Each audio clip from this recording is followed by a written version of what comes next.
Well guys, it's another video from yours truly, and whenever I get pissed off about something that lawyers do, I always like to make one of these videos that basically enables you to have some legal knowledge that you might not have otherwise.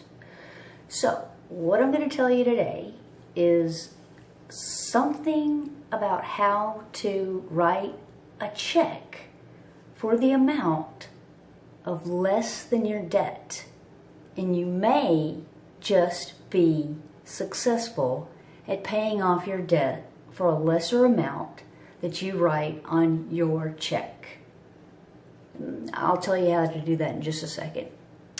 But first of all, I need you to know that cars are my passion. I love my garage, but more than that, I love money. Money is great, and you can't buy cars if you don't have money.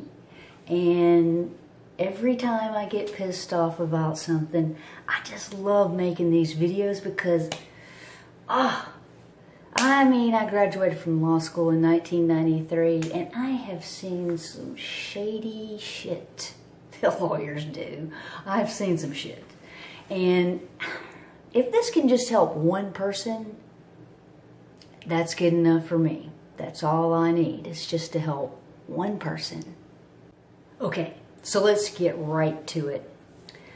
This is a check, normal check. Of course, I blotted it out. Okay, this is what I need you to do. After you have exhausted every remedy of paying a debt. Let's just use this example. Let's say you have insurance, health insurance, and you went to the doctor and they erroneously charged you, let's just say $1,000, where they should have only charged you $150 because you have insurance, and you proved that, and you tried to tell them that. And you have worked just ad nauseum trying to tell the insurance company, hey, I have insurance. You should have paid this. I should have just paid my copay. Okay. When things like that happen, after you have exhausted all remedies and you have contacted your insurance company and or your employer or whoever it is, this is a last resort. Now, what I'm about to tell you does work. It can work. Is it guaranteed to work? No way.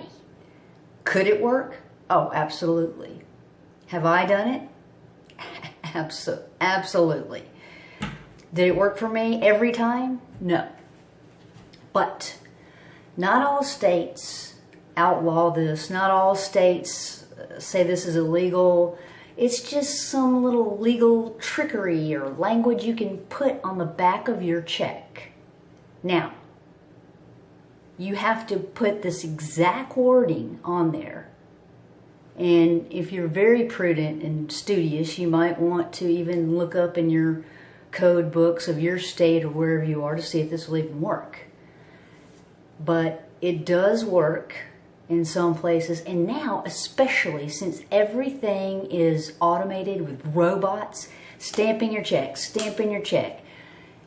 you might get away with it this way, because what you're going to write on the back of your check, these words exactly, you are going to write, the cashing of this check constitutes payment in full satisfaction of account number 12345 or loan number XYZ.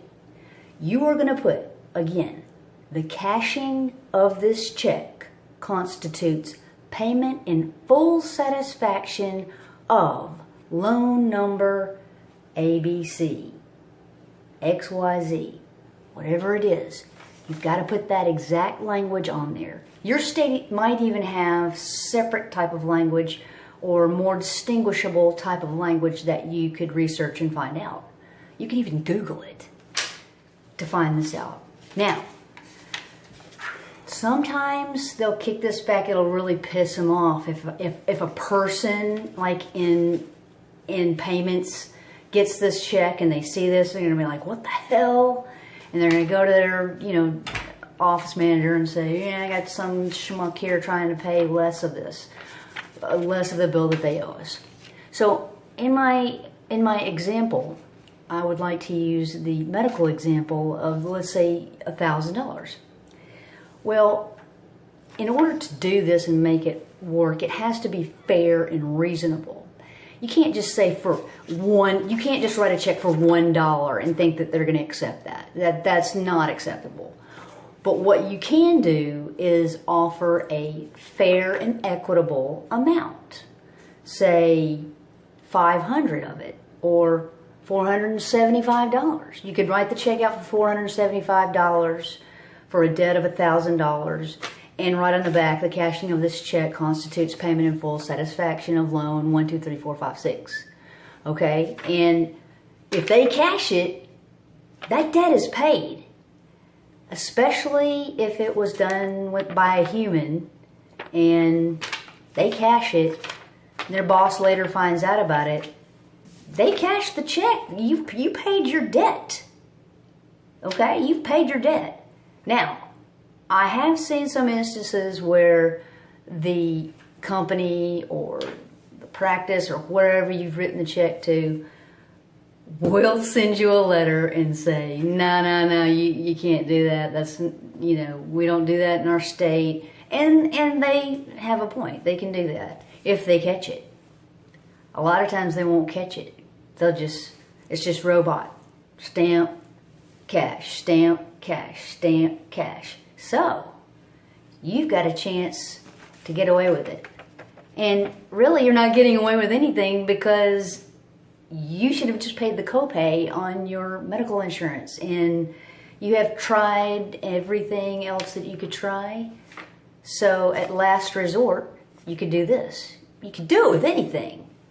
But the magic language back here, the cashing of this check constitutes payment in full satisfaction of account number 1, 2, 3, 4, 5. That is something that you can do. And I just told you that, and you didn't even have to go to law school.